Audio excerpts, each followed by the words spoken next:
So we're back in order. We have quite a bit of work to get through the remainder of the day, and I had to make a judgment. I'm going to allow our members of the public that are here that want to address the committee to do so now, so that they don't have to sit through probably 5 more hours or 4 to 5 more hours. So probably will take 20 to 30 minutes of public comments. Items which are not on the agenda are not subject for the committee for discussion. These are both items we're aware of. So why don't we begin with the comments from, I'll call your names.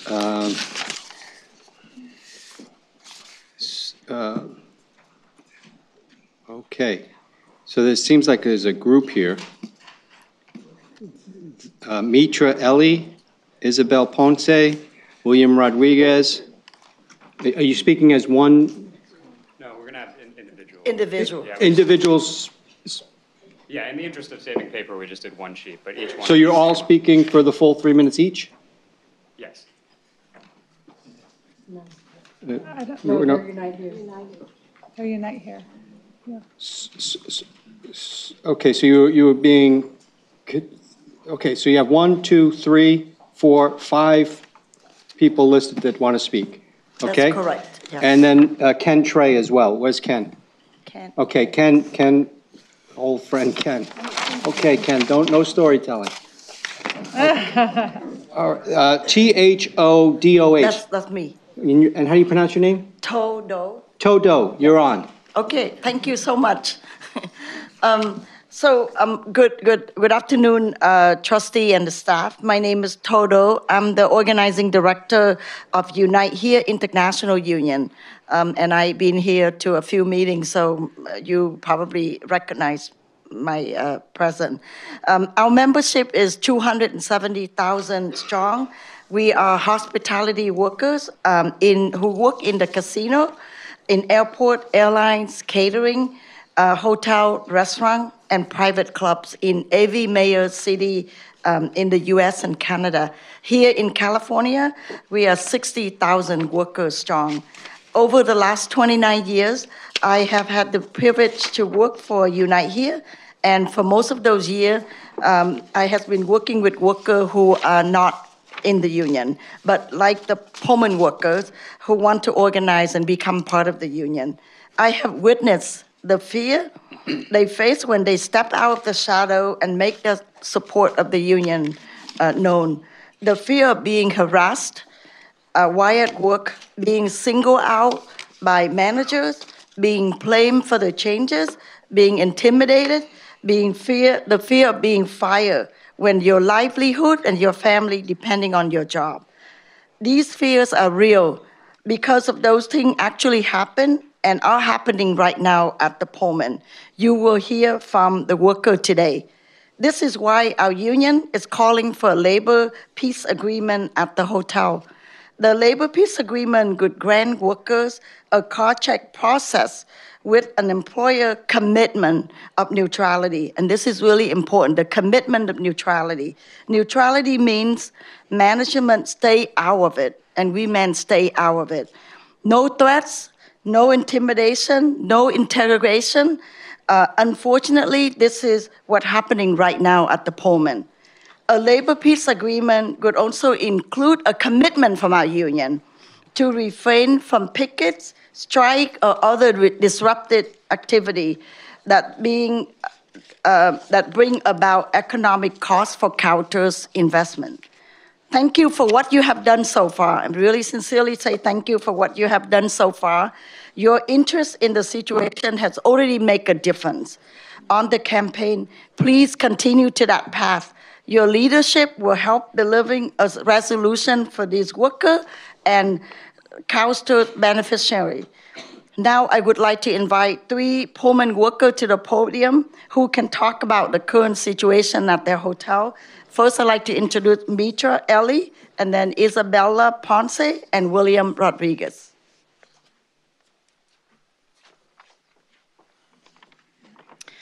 Hello, good afternoon. My name is Mitra Eli. I've been an operator at the Pullman Hotel for the last 4 years. For the past 9 months, my coworkers and I have been asking CBRE for a fair process to choose a union without fear of retaliation. CBRE has still not implemented one. In just over a year, we've had over 6 general managers, which is not normal in the hospitality industry. Prior to that, our GMs would stick around for at least 3 years. The change in management is causing a chaos in the work environment. Recently, conditions have been getting worse in the hotel. My coworkers, myself, my department, hours are being cut drastically, and there are very many errors in the calculation of payroll recently for my coworkers. Tips are not being paid, and then there's just a lot of errors with the payroll that should not be happening, and this has just recently started. In my department alone, sometimes I'm the only person there, which means I'm doing the job of 2 people for 8 hours. It also causes me to miss my breaks. I'm not getting paid for those missed breaks either. And there's nobody there to cover me when I'm working by myself. They have one person in the front and me. Managers are off in meetings, so my breaks cannot be covered. It's very stressful. One day, my direct supervisor had asked me specifically, who do you have in support of the union, which she's not supposed to do. And then he further informed me that it came from his supervisor that wanted to know. This is not right. We feel like management is retaliating against us due to organizing. Most of these actions have started soon after we started the picket lines at the hotel. And I don't think that's a coincidence. We should not feel like we're putting our livelihoods and our families at stake for exercising our rights as workers. Please tell CBRE that we need a fair process now. Thank you for your time.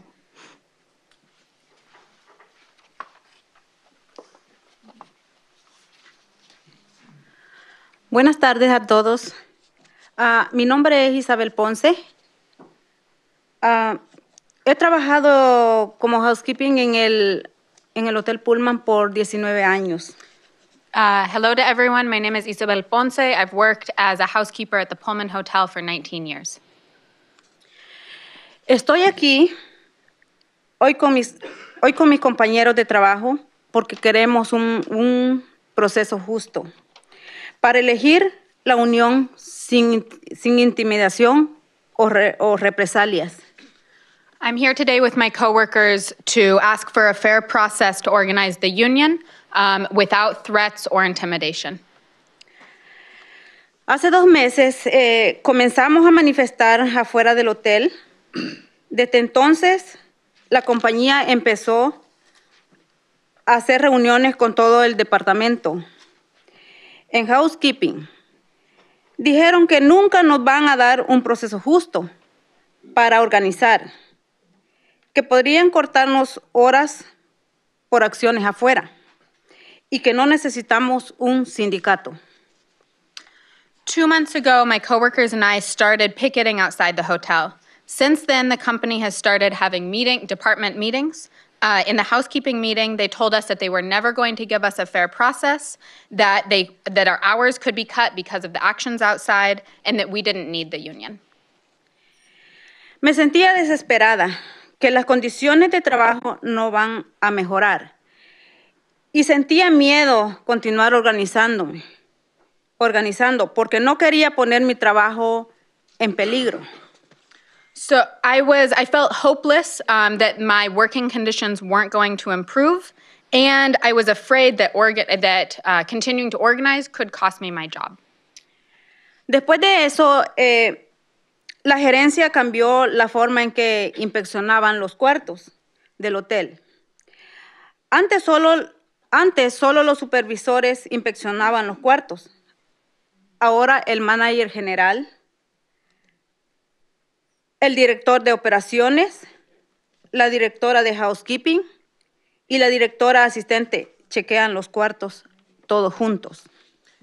After that, the company also changed how they're inspecting our rooms. Before, it used to be only supervisors that inspected rooms. Now it's the hotel manager, the general manager, the director of operations, the director of housekeeping, and the assistant director who are all checking rooms together.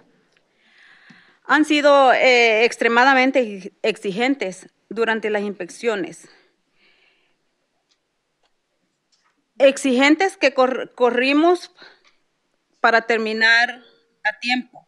Incluso la gerencia les ha dicho a mis compañeros de trabajo que limpien las esquinas del lobby con un cepillo de dientes. So they've also been extremely demanding in inspecting our rooms, asking us to have to run to finish all the work. Include, as an example, they've asked my coworkers to clean the corners of the lobby with a toothbrush. Cuando nos defendimos, la compañía comenzó a darnos $20 en efectivo por los cuartos que inspeccionan y deducir dinero si encuentran algún error en el cuarto. Esto es un insulto para nosotros. No paga mi renta, ni podré comprar comida en mi mesa, ni me libraré de dolor que siento todos los días cuando corro para poder terminar, porque si no, lo llaman la atención. So after we stood up for ourselves, the company started giving us $20 in cash for every room that they inspect. And I feel, and deducting money for for mistakes that we make, for every mistake that we make. I feel that this is an insult. $20 doesn't pay my rent, it doesn't put food on the table, and it doesn't get rid of the pain that I feel from having to rush to clean the rooms every day. Se siente como si nos estuvieran castigando. Ser tratados con respeto, y merecemos ser tratados con respeto y dignidad. Por favor, díganle a CBRE que necesitamos un proceso justo ahora. So I feel like we're being punished for standing up for ourselves and defending ourselves. So that's why I'm standing up to ask for respect and dignity, and why we're asking for a fair process. Thank you. Thank you.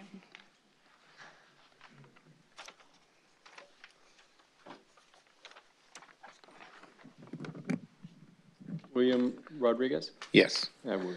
Good afternoon, everyone. My name is William Rodriguez, and I have worked at the Pullman Hotel as a restaurant server for the last 15 years. I, along with my wife and 2 sons, live in a rent-controlled apartment in Redwood City, but still it is becoming very difficult and very expensive to live in the Bay Area. I currently make a minimum wage, which has gone up to $11 an hour this year in Redwood City. We are barely surviving, and that is why workers like myself cannot afford to miss a paycheck. However, some of my coworkers and I have not received a full paycheck because there are errors in it, and they're missing a part of the paycheck.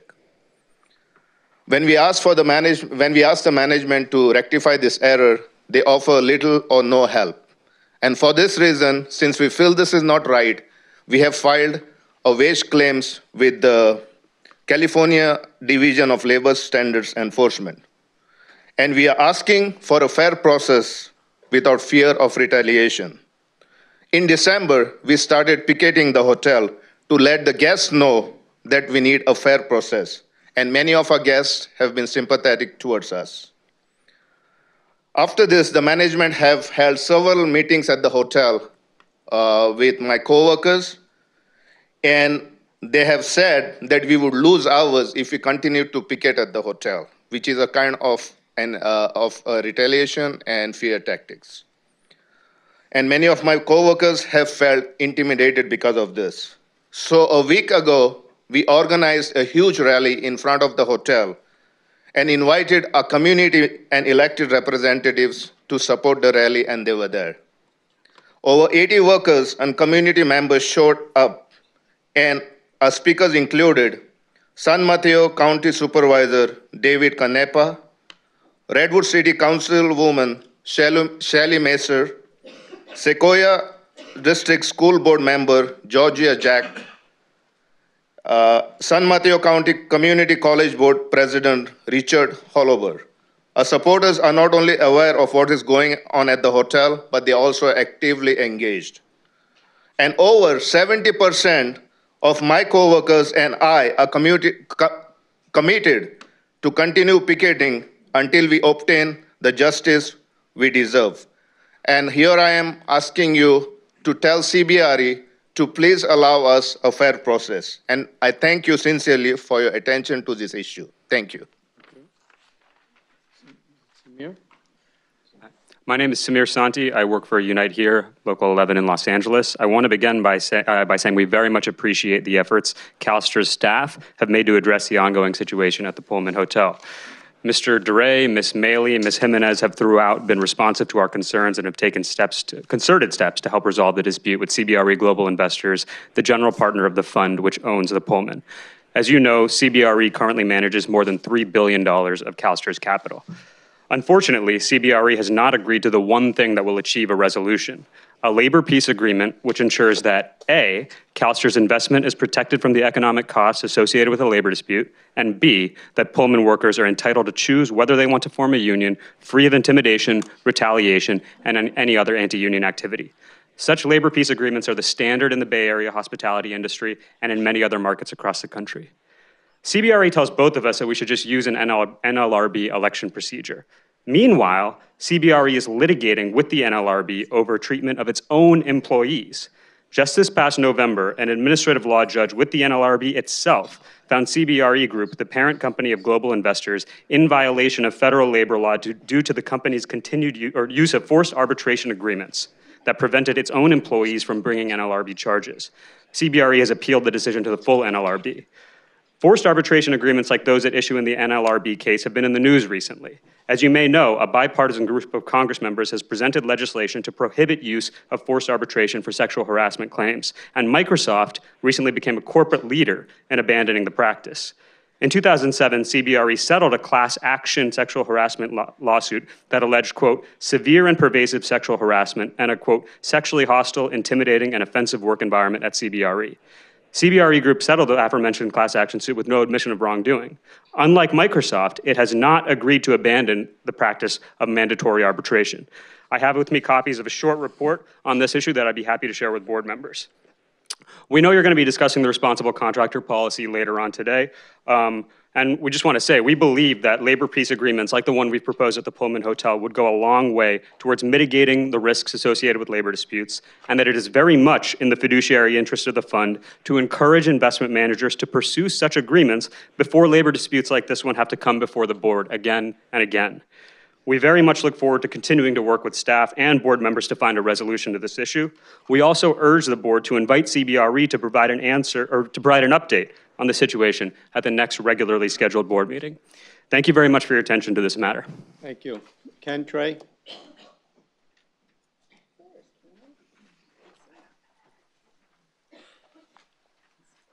Good afternoon. My name is Ken Trey. I, by the way, just retired last spring from teaching. I started teaching in '85, so I certainly appreciate, as do my colleagues, including Bob Flessler, another retired San Francisco teacher in the audience, the efforts that you folks do to make sure that people who educate the children of California get to retire in dignity. So, and it was a fascinating discussion that I just walked into this morning. So a number of years ago, I ran an intramural basketball program at Mark Twain Continuation High School. And I'm proud to say that for most of the games, the students regulated themselves, and these were hard scrabble kids. These were kids who were on the edge, who had to leave their regular high schools to come and hopefully thrive at our continuation school. Once in a while, though, the students couldn't quite follow the rules, or maybe some people thought they had too much power in the game, and I had my whistle, and I had to blow the whistle and referee and intervene. So I think what is going on here is a similar situation where we have a bad actor, CBRE, worth $84 billion, I'm told, versus hotel workers trying to simply survive in the acceleratingly expensive Bay Area. It's on you folks up there to blow the whistle and use what power you have with teachers' money. As a teacher, I try to teach about, instruct, help students learn about fair play, that if you actually have more power in a situation, you don't use that to hurt the other people on the playing field. You use that power to uplift others and help them succeed. Unite here is one of the more progressive, enlightened labor organizations in California. The teachers of San Francisco work with them very closely to make sure that our working class families can survive at home, so that the kids come into our classrooms nourished, with homes they could afford, with counseling if they need it, et cetera, et cetera. We would like to see the SDRS board put pressure on to attain labor peace for the hotel workers, card check neutrality, no intimidation, allow the folks, hotel workers who are the parents of many of our students, have the right to exercise their right to organize in defense of their own livelihood and ultimately in defense of their families. We're teachers, you represent us. Teachers have a high standard of morality.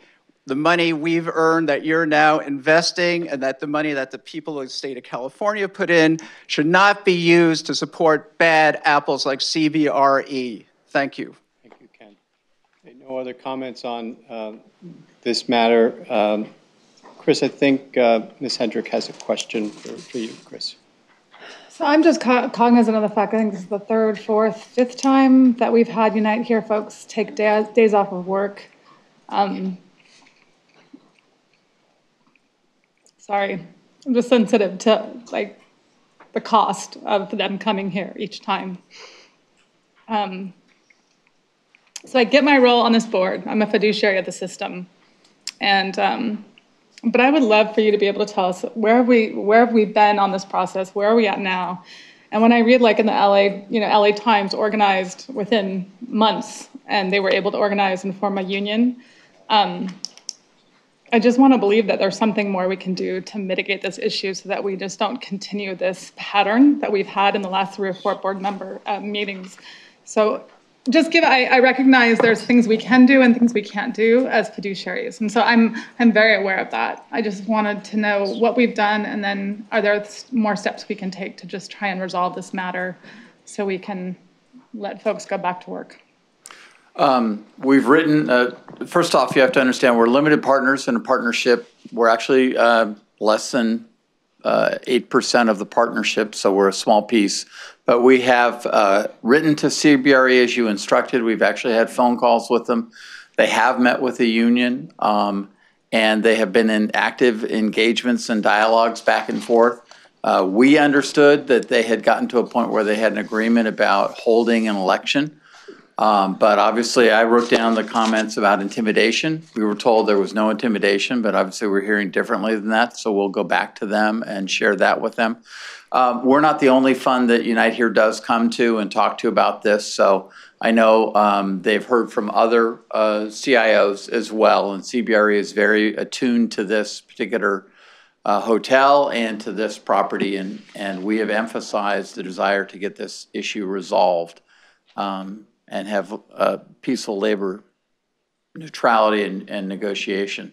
We'll take these comments to go back to CBRE. As we understood, they were both in very close dialogue.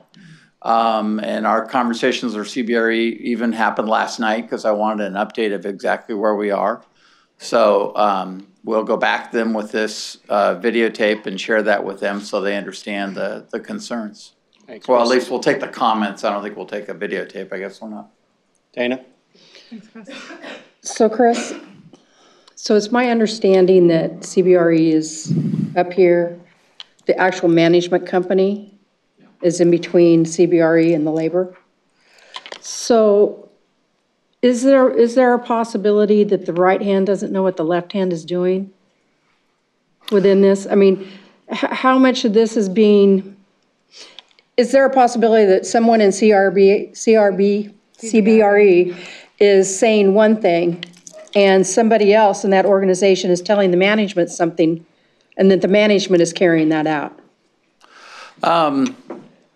Obviously, I can't say with absolute no, but I would tell you that we're an important client to CBRE, and I know we have their attention. And we have asked them specifically about these kinds of accusations. If need be, Mike and I can drive over and actually visit the property ourselves to see it. But, you know, we will make sure they are communicating clearly, and they hear this. They know these conversations are going on. They're aware of our concern because they're hearing from us directly as every time you instruct me. So what I could do, what we could do further is make sure they understand at the management company level our concerns, and also team up with Brian in terms of, I want to make sure we stay within our LP structure and don't overstep our bounds as a limited partner, because we don't want that extra liability as a general partner, but to hold their feet to the fire as much as possible. It's all about getting the maximum return for the property, and that's about having a good hospitality facility. And Chris, you said that there are other limited partners that Unite here is engaging with. And I guess this doesn't necessarily need to be answered now, and maybe this actually goes to Brian and we take a look at our contract.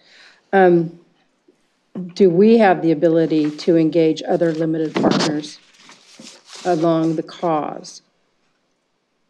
That if this is what we truly believe, can we engage with other limited partners for them to put what limited pressure they can on CBRE? So if we could just get something mailed to us or something like that, I'd like to know if that's a possibility. And thanks, Dana. Because I think that's too off the hat to Sure. answer legally. If appropriate, what I'd like to do, this is a specific issue, specific site. We're a limited partner with limited liability. There are legal implications to all of this. I'm going to look to counsel. If the committee wants to discuss this further in greater detail, would it be appropriate for it to be in closed session?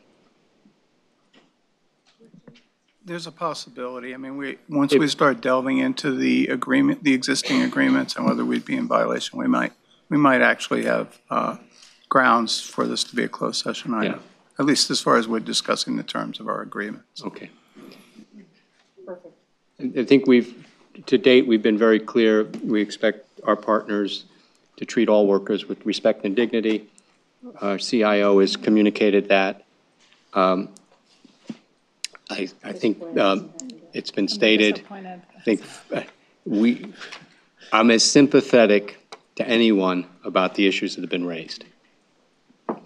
I've worked personally with Unite here for over 2 decades in Los Angeles. I also know that it's more complicated, and I would strongly suggest we look to others to guide us as to how much more we can and should be asking our leadership to be engaged in. Where we can, we will be effective. But we need to be very, very thoughtful about, I need to be thoughtful about which hat I'm wearing, when I'm wearing it. Okay, so I just... Absolutely.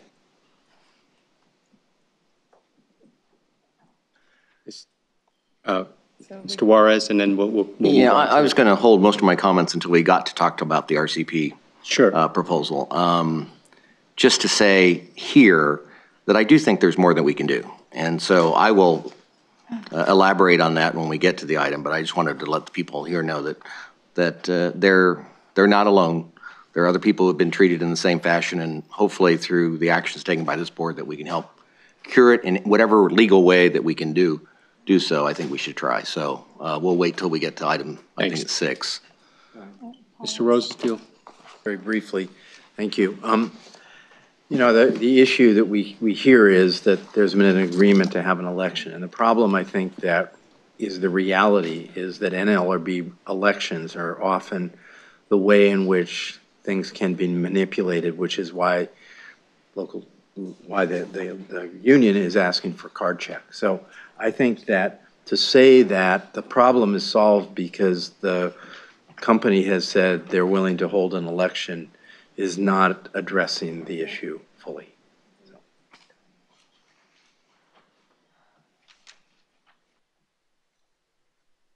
We'll continue with public comments. Eric Knapp, Fossil Free California.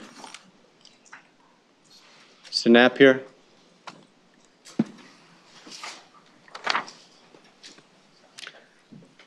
Okay, thank you for this time.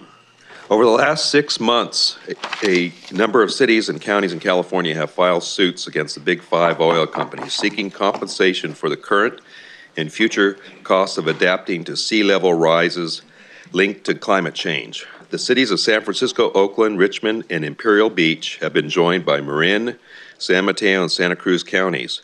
Rumor has it that Los Angeles will soon be behind.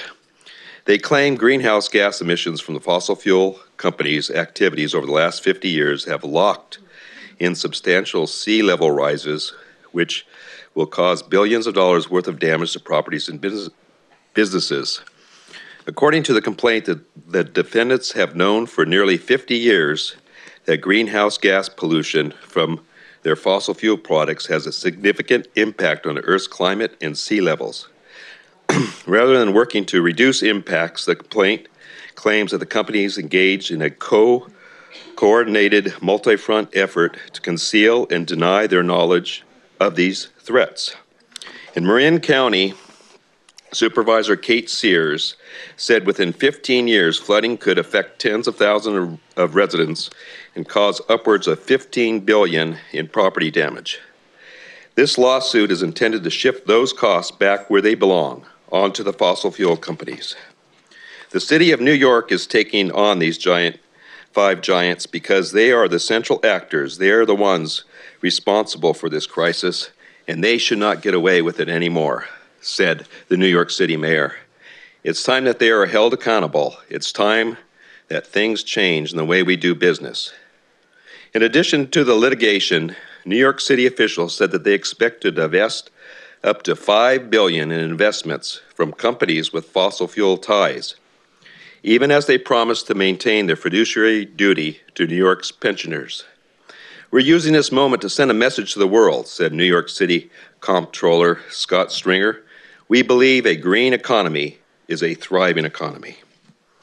The body of science attributing specific events or consequences to climate change has evolved significantly in the years.